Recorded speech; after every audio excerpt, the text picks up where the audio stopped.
Welcome to the Comic Blast Podcast.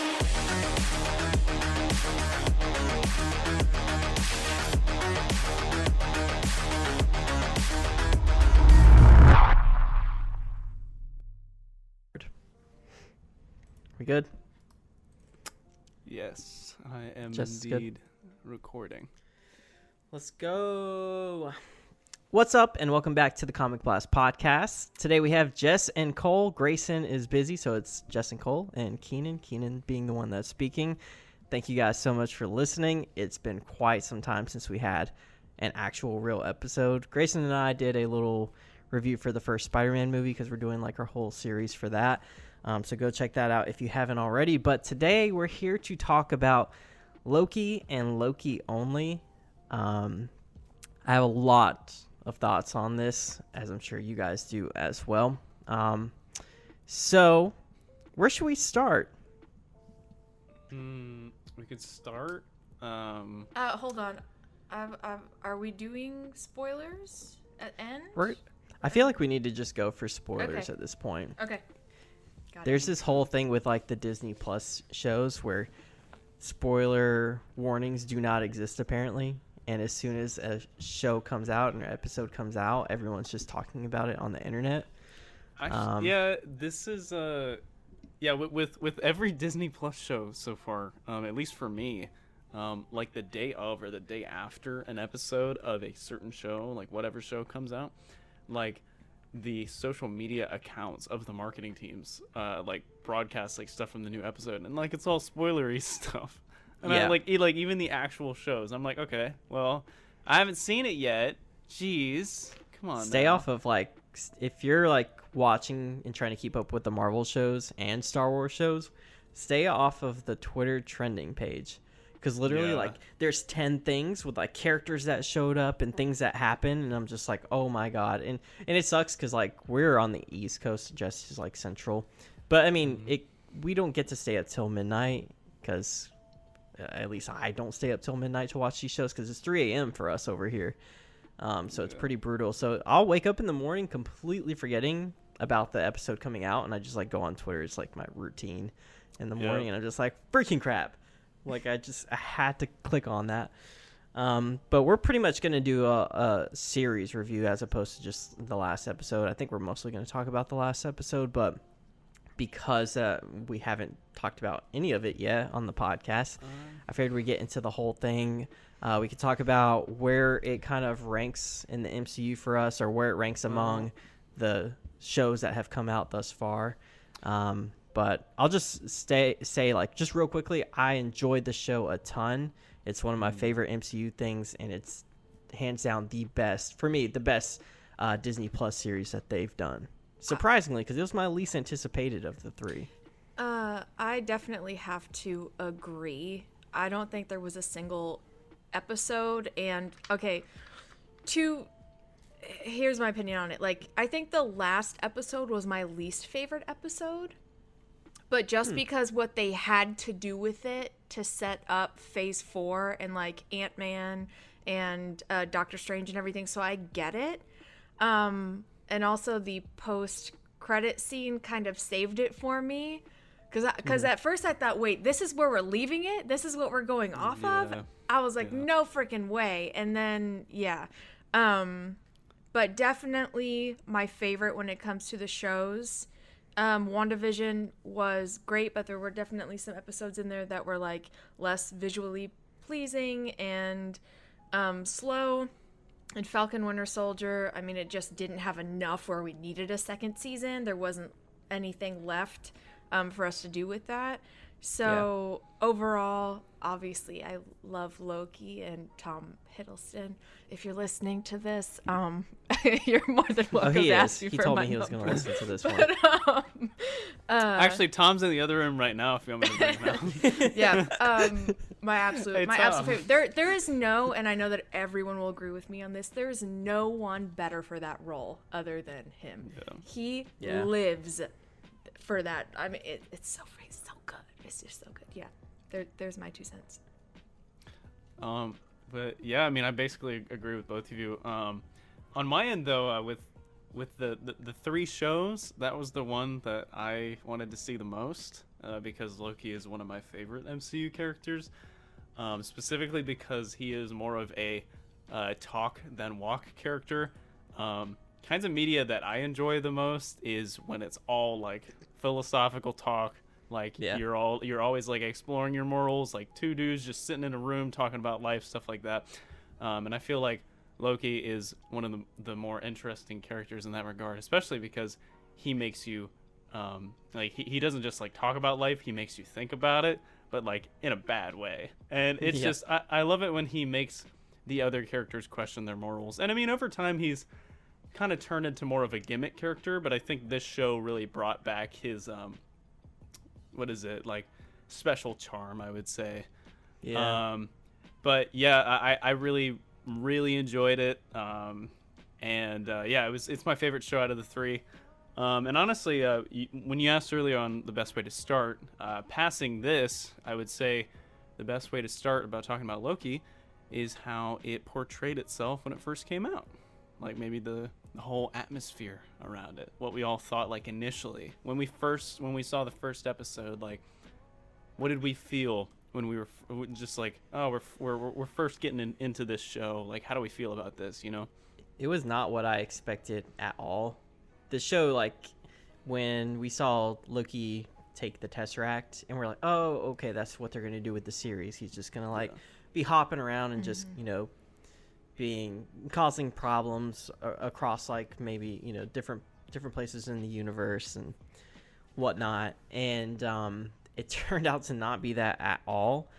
And I was very shocked from the first episode how dialogue driven it was and how little action that there was. And it, you know, ended up being that the whole series was that same way, which I really enjoyed. But I was blown away at the lack of action, but in a good way. Like, I didn't think that it was...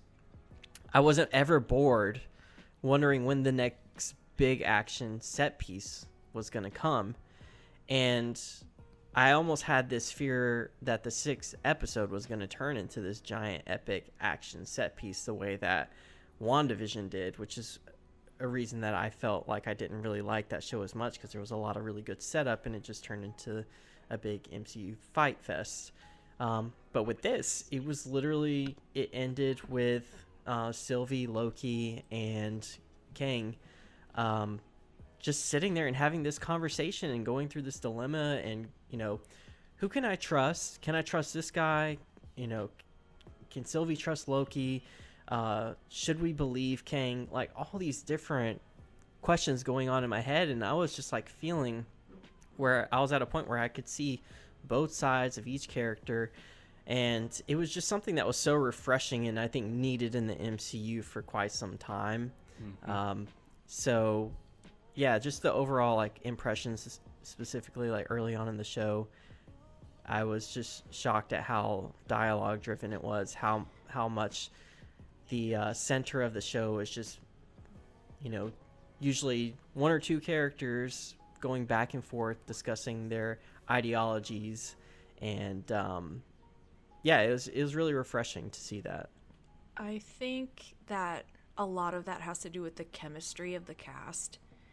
The way that they all interact with each other is absolutely brilliant, in my opinion. And I think that's kind of what makes it work. Because like you said, there is so much dialogue, but just the emotion, and we get a lot of emotion from Loki, which I think is so interesting. But the emotion and everything, the way that the acting is, the way that the dialogue is, the interactions between the characters, I think that's what makes it work. So hats off to them for pulling that off, because because it was very interesting, as you said, like, without all the action. But I was so intrigued. I feel like this is my favorite story that they've done. The set, like, the whole, like, and I think that they filmed it at, like, the Marriott in Atlanta. Like, the whole retro vibe, it's absolutely incredible. It's insane. So, it's just very well made. And the CGI And it's so funny because at times, because the CGI and everything is so good that when they made like the tiniest mistake, I could point it out. But normally, like, you wouldn't even recognize that at all. But compared to the other stuff that they did, so yeah, it was very, very, very good. Loved it. Yeah, my overall initial impression with the show was mystery and intrigue. Like, especially from the first episode, you know, you have no idea what's going on. And Keenan, when you were talking about how the last episode, when it was just kind of, again, just sitting down and, you know, talking one-on-one with Kang, it made me realize that it's basically just a higher version of, at the beginning, we have Loki talking to Mobius from the other side of a table, and then Loki and Sylvie are talking to Kang from the other side of a table. So spot on. Honestly, I feel like, especially given the ending, I feel like there's just as much mystery and intrigue as I had when I watched the first episode, you know, because Mobius and that other TVA agent, I don't remember her name. Ravonna? Huh? Ravonna? Well, that's like B-15. Yeah, B-15. Oh, okay. They don't know who Loki even is, you know. Yeah. Which means that, you know, not only are these not the same ones, but they also haven't even been involved with a Loki variant before. Yeah. And then they don't even know who Loki is at all. Yeah. So he's just been erased from the timeline, maybe? Yeah. I don't know. It's just, and then you look over, there's a massive statue of Kang. It's like, what happened? And then, oh man, I love that final line from Kane. From Kang when Sylvie stabs, he says, like, see you soon. I like that a lot. Yeah. But the scarier version of him. Yeah, I'm kind of trailing off into other thoughts, but basically, it's just the overall atmosphere and tone of this show is just so awesome. And then, Jess, when you mentioned the CG, that stuff with like in the void, that looked really, really good, especially when they were enchanting together, like that green light. I don't know why, that just looks so good. They make it believable. Yeah. It's so believable. I mean, the older Loki, the way he's just like conjuring up all this stuff, that right there felt like it was gonna be the climax or the ending of the show. That's typical Marvel format, is like, we're gonna have this big, you know, spectacle, you know, thing going on, and they went away with that for the last episode. God, I appreciate that so much, because I feel like what this show did differently that made me actually really fall in love with it is that they set up a lot of mystery, but they ended it so well.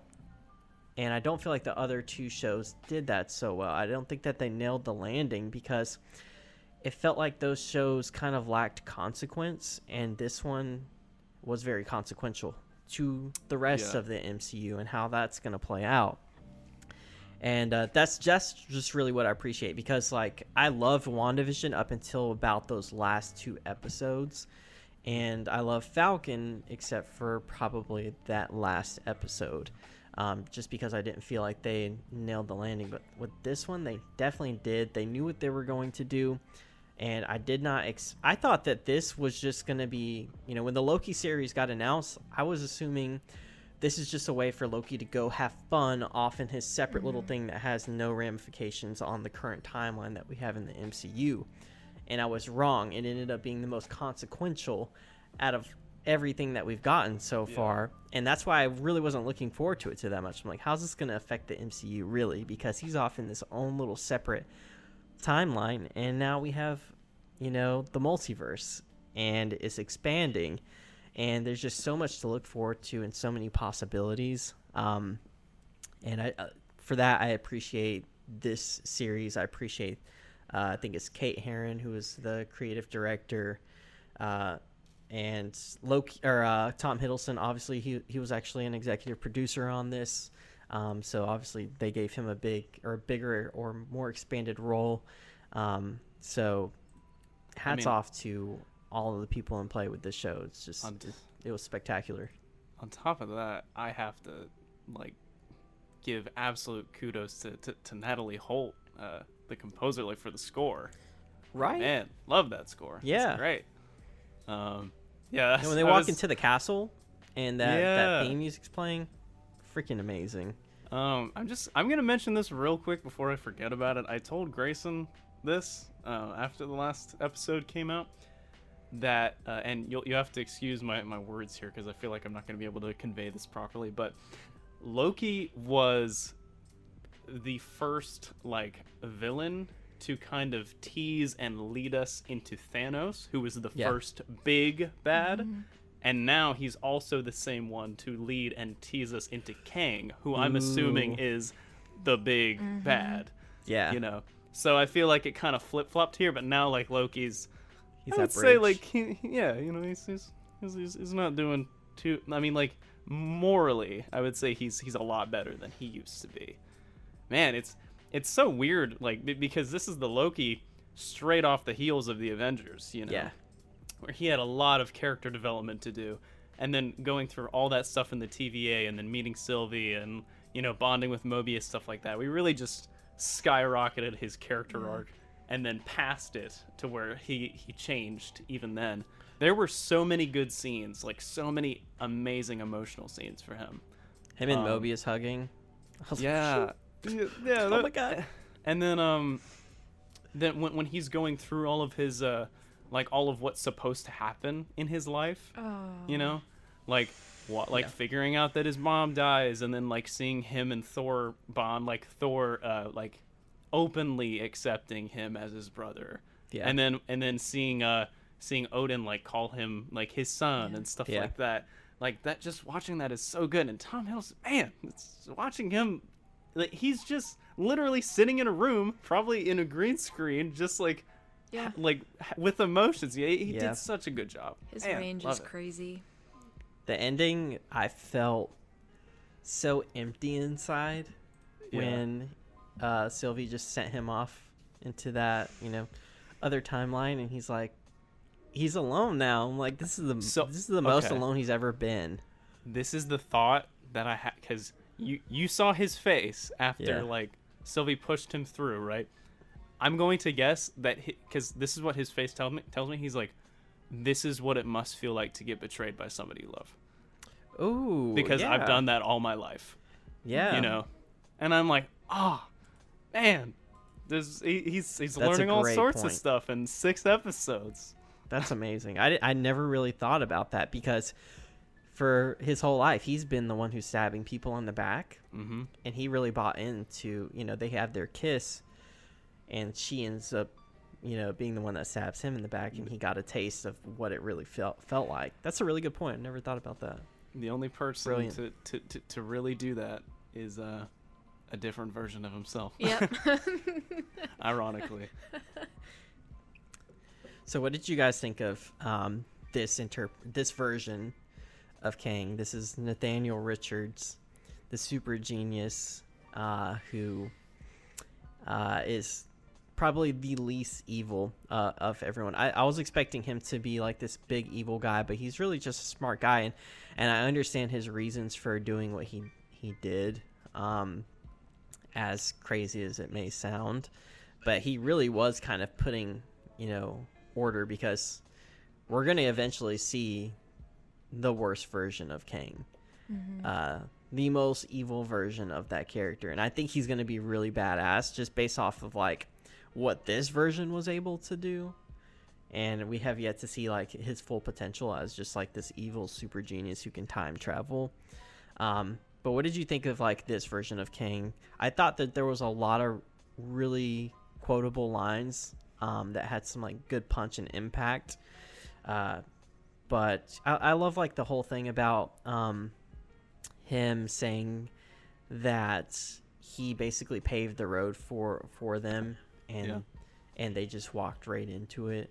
But there was a lot of really good lines, and I thought that I think it's Jonathan Majors, who's the actor. I thought he did really well with this. It was a little quirky, but I liked what was going on, and the whole vibe had this like Wizard of Oz, man behind the curtain. I mean, that's just kind of what I took from it. Yeah, Yeah, I mean, especially because of the well, man, I don't even remember their names. The robotic, the timekeepers. Definitely Wizard of Oz vibes there. Yeah. But yeah, I think honestly, his quirkiness is just what a Loki needs. You know, they need someone to mess with them instead of take them seriously. Because if they take them seriously, then that's like Loki's already one step ahead of the game. Yeah.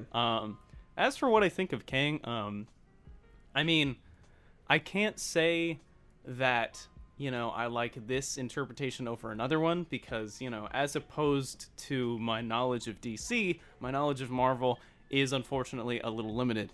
Not saying that I'm at like normie levels, but I have not really seen Kang in any iteration really. So I'm just interested to learn more about the character.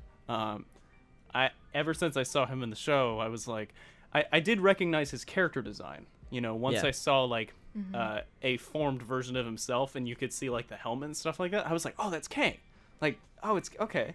So like I was starting to get it. So now I'm starting to learn more about him. But as of right now, I think he's really cool. I can't really compare him to anything else. Isn't he confirmed for Ant-Man Quantumania or whatever it's called? Yeah. Yeah. Okay. So I'm not sure what version we're gonna get there, but the first thing that popped in my head was like sociopath. Yeah, like, you know, like kind of Joker-ish, weird, quirky, but you know, it was very confusing to me because I didn't know where he was playing from, like what angle he was playing from. So it definitely kept me guessing as to what was gonna happen, what he was gonna do. And also the way that it affected Loki, like they were both confused by it. Like this was this whole confusing. We got this charming, threw him off. Yeah, we got like this charming sociopath here, and no one knows what the heck is going on. So, well made, because I clearly guessed that something else was gonna happen, which I shouldn't have, because like all the hints were there and everything like that. I guess I just wanted it to be different. But yeah, I mean, the way that it was given to me and portrayed to me, as in that was not the outcome that I wanted, but the outcome that I got was acceptable. So I thought it was good. He definitely did a good job. He made a good first impression for that character. So I'll accept. And then he's dead. And then he said, well, that version of him is dead. Yeah, that version of him's dead. There's a bunch of other versions to be excited for now, I guess. Yeah, I wonder if we're going to see this reoccurring thing where we're just getting different versions of him sprinkled throughout MCU movies. Yeah. Well, or if we're just going to get, like, the next one is, like, the definitive version that we're going to get. I think, basically the pitch that he was giving off was that all of the different versions of himself invented multi-dimensional travel, right? Yeah. So it's really just going to be him. That's the problem. I was thinking about like, oh, what are we gonna do about like other villains from other dimensions? And I mean, it just seems to be him that's the problem right now. But they definitely opened up the multiverse for a reason, and this opens up a whole new bag of possibilities, like for everything MCU. I think he even said in the show something about how Kang, like the Kangs just look to kill the other Kangs, like I can't remember the exact quote, but like their goal is to take out the rest of the Kangs. Their goals were to conquer, you know, the other. I wonder where his name comes from. Yeah. Well, he said you know like people have called me many things like Conqueror and stuff like he name drops Conqueror, and like right then I was like, oh, it's Kang. Okay. Because at first, when I first saw him in the show, I was like, I have no idea who this is. Literally no idea. Yeah. I did not know until he said Conqueror, and I was like, oh. I only knew ding, ding, ding. just because of the report that he was going to play Kang in the Ant-Man movie, but I did not think, once I saw the actor, I was like, oh, that's the guy who's playing Kang in Ant-Man. I was like, okay, they're doing Kang. Yeah. Now, which is pretty impressive that they were able to keep this under wraps. I mean, Disney or Marvel, I mean, they've been pretty good about keeping secrets under wraps. They kept Baby Yoda under wraps. They kept Luke Skywalker under, like, they've been pretty good about keeping these secrets for the shows, at least. They kept, but yeah, I mean, like the Obi-Wan show secret for such a long time. Like there were rumors, but yeah, every time you asked, like Ewan was always like, you know, I don't know, and like stuff like that. And like he was so good at selling it, and I was like, dang it, Ewan, I'm mad at you, but you're also the best, you know. Comes out next year. I cannot wait. I will have a fully fledged like series on Comic Blast based off of that show. You get that, a solo series. It's just gonna be me talking, and then I'll edit in clips of like another version of me to like give a sense of conversation. Just a nice little back and forth. A Cole variant. It's because the other me's from alternate dimensions hopped in. They're trying to conquer. Anyway, what were we talking about? So, well, I think like let's get into like the ramifications or the consequences of Sylvie's actions. Marvel's What If. Yeah, it's like now it's gonna get really interesting because there's so many possibilities. And I feel like we're moving away from like the linear storytelling that we got used to in the first 3 phases of the MCU or during the like Infinity War saga. And now I feel like they can get crazy and move all over the place, which could get confusing for like the casual viewers. But I mean, without a doubt, I felt like this opened the door for the Spider-Man movie coming up. Yep. And it explains probably why we have not gotten a trailer for that film just yet. Yep. It's amazing that they were able to find a way to tie all that in together. So I'm hoping that this does open the door, because like I know that there's confirmed casting as like, you know, Willem Dafoe is coming for Green Goblin and Jamie Foxx as Electro and Alfred Molina as Doc Ock. But I would like more than just the villains. I want to see our other Spider-Men pop up. Of course you do. Yeah, I'm like, they're the stars of the show, you know. You can't just take the villains from their movies and not put them in this movie. Like, to do a Spider-Verse movie with only the villains would just be so wrong in so many ways, in my opinion. I feel like they're just doing a good job of like keeping this a secret. What's strange to me is that all 3 of these villains that are basically announced at this point to show up, you know, they all died in their own respective ways. And so I'm wondering like what's going on. You know, if we're pulling them from their time when they were alive in the universe, are we going to meet the, you know, Spider-Man like at that same time? You know, because if we pull Electro, you know, then we're gonna pull Andrew Garfield Spider-Man, and then he's like, oh, where's Gwen? Because she's definitely still alive.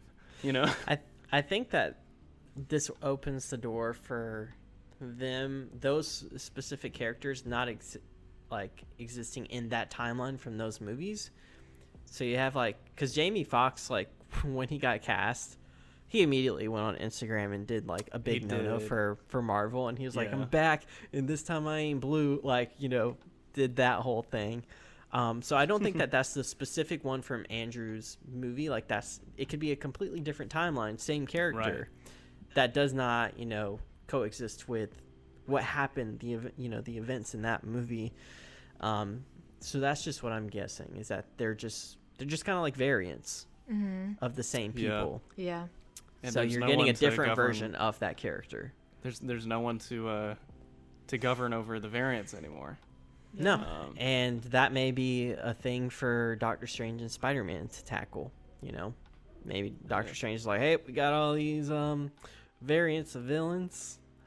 Spider-Man, I hear you have an identity problem. Well, these other 2 Spider-Men do as well.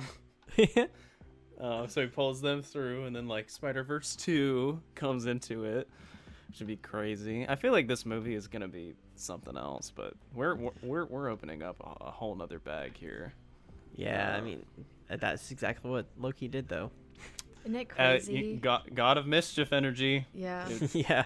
The least expected series to do it too. I absolutely loved it. Yeah. Love them Yeah. for that. We all thought it was just gonna be like inconsequential, like, oh, it's just Loki in another universe just doing stuff, and it's like, oh no, well, I mean, what did you expect? He manages to f everything up. But now I'm wondering what Sylvie's next plan is, because she's basically, quote unquote, at the end of time with the Tempad. Yeah. Not just any Tempad, like the Tempad. Yeah. So maybe can she, universe hop? I don't know. Maybe. I don't know what their plans are, but I definitely want to see more of that character as often as possible. Well, here's the thing. Maybe she can universe pop or hop, because she did shove Loki into not our regular universe, Yeah. Yeah. Definitely put him somewhere else. So Yeah, I mean, she was great, and I'm not sure if she's gonna pop up in other MCU movies. I think she's definitely gonna be a focal point of season 2 of Loki whenever that comes out. Hopefully sooner than later. I hope that ends up coming out next year, as opposed to 2023. Cause definitely can't wait that long for that. Well, I was thinking about how this is, or more importantly, when it's gonna affect the MCU. Because I'm at what point does this take place? And I'm well, the answer is just kind of in time, Yeah. Because the TVA is basically just at a point that's separate from time. So all of this stuff just kind of happens, and then it suddenly exists. That's why time travel is always so confusing to me. Yeah. Because I'm like, yo, there is so much stuff that's just wrong. And then people come up with questions. It's like, time travel, if it's done, then that means it already happened. And it's like, well, what if I decide not to do it? It's very weird. And I just hope that it's figured out, I guess. So we could probably wrap up pretty soon here. I want to know where you guys kind of rank this among your MCU movies. You don't have to give me an exact number, but is it top tier, top 5, middle tier? I know it's definitely not bottom. Did you say movies? Yeah, just anywhere in the MCU. So, among everything that's come out for the MCU, is it way up there? Because for me, I think I kind of have, I have, my Winter Soldier, my Black Panther, my Infinity War Endgame, and I'd probably have it somewhere, in that area where it's, it's top. I would say it's in my obligatory top 5. Which is comprised of more than 5 things, but I can't decide what order it's in. So it belongs in there. Yeah. They all get their time in the top 5. Yeah. As long as Winter Soldier stays at 1, the others can be moved around. Yeah. It's one of my favorites. I love it. If you watched it all together, like we said for the other shows, it would be as if it were a movie. So you might as well think of it that way. But yeah, it definitely belongs there, because a Loki-centric show/movie, especially done the way it was, top tier. And now you get to, with season 2, you basically think of it as another Loki movie, basically. Yeah. What happened? Loki will return. They literally, that's what they did. How they usually do in the movies. So Yeah, we thought he was done for in Endgame or Infinity War. Little did we know he's gonna have a huge impact on the rest of the MCU. I remember when he died in the theater, I was like, there is no way that they're getting rid of Tom Hiddleston. I was like, there's absolutely no way. And then when they did what they did in Endgame, and then they announced the Loki show, I was like, but of course I was right, and with Vision and stuff like that, it's literally just like the comics. Nobody dies. Nobody dies, man. Yeah, I mean, it makes you wonder now that they have all these alternate timelines. Is there a timeline where Captain America didn't go back in time and he's just he's life? The stones are mine. Yeah, or is a timeline where Iron Man lives, or a timeline where they don't manage to get the stones back, and it's just a 50% universe just living on. or Now it's or just timeline infinite. where Peggy Carter is Captain America. Like there's so many different possibilities now. What's crazy to me is that like a multiverse is almost like positively infinite, you know what I mean? Yeah. And so when we were told this story by Kang of like all of the different versions of himself killing each other until there was just one, how long did that take? Yeah. And like if he was the last one that survived, like what did he do? How did he manage to trump every single other one? You know? Yeah, that is strange. We need a Kang movie to explain all of this. I would not be opposed. Especially if Just- he's like just- the least scary one. Like, Yeah. Here's the thing. If he's the one that ended up on top, then in my opinion, he might be the scariest yeah. one. Well, he's dead now, so. Yeah, that's true. I mean, He was like, I've had enough of this shit. He's I'm like, tired. You can't take over. he was like, yo, I'm at the end of time for a reason. I've been here so many times. And then he said, kill me, and I'm just going to end up in the same place eventually. Like the same thing's just gonna happen again. Yep. He says, see you soon. Wink. Yeah. Dead. It's wild. Wow. Loki, everybody. Well, that's going to wrap up our review for Loki. Hopefully, eventually, we can get out a Black Widow movie because I think we've all seen it, right? Yes. Yeah. Wait, Cole, did you watch it? No. He shakes his head, Homie, yes. When he said that we've all seen it, I just kind of looked over to a corner of my room and just like slowly nodded and just hoped that nobody would understand. Yeah. I've been Yeah, looking Jess for called you out. I've been looking for a moment to watch it, right?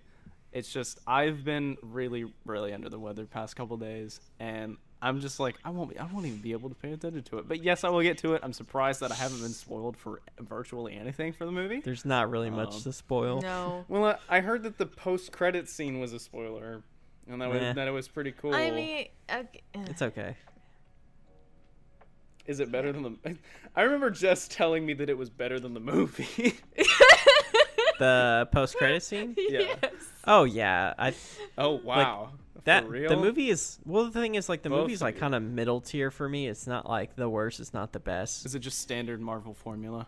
Yeah, it's just I Man, don't know. all that it's weight like for let's throw out just- the most formulaic movie that we can because we have to, and that's just what I got from it. You know what? However, we Florence should- Pugh is gonna be great in the future of the MCU. Like her We character, should cover Elena. this. We should cover this when we're supposed When to. you see it.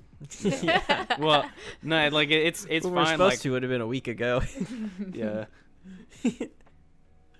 All right. Thank you guys so much for listening. Shout out to all of our patrons: Sam, Diego, Caleb, Joseph, Jake, Mike, Jess, the sponsor Woo. of the show. Hey, man, we let the sponsors be co-hosts too. That's weird. Just me Is though, that a because normal I'm thing for special. podcasts? Yeah. Nah. Thank you guys so much. If you want to support us financially through Patreon, you can go to patreon.com/comicblast. You can also check out our website, comicblast.net. And keep up with the Spider-Man series that we have going on. We're reviewing everything Spider-Man leading up to Spider-Man No Way Home. And I think that's about it, unless I forgot something. Anyone want to do the honors since Grayson isn't here? I feel that it is just sacrilegious for me to encroach upon those grounds. I can't do it either. You realize now you're gonna have to edit it in. Is it worth it? No, I am going to implement a new thing so that I can stop making new Grayson clips for that thing because I've done it so many times. I need him to say okay. When he's not here, I will do it in honor of the new Loki show. Okay, you guys ready? Yeah, I'm ready. See you soon.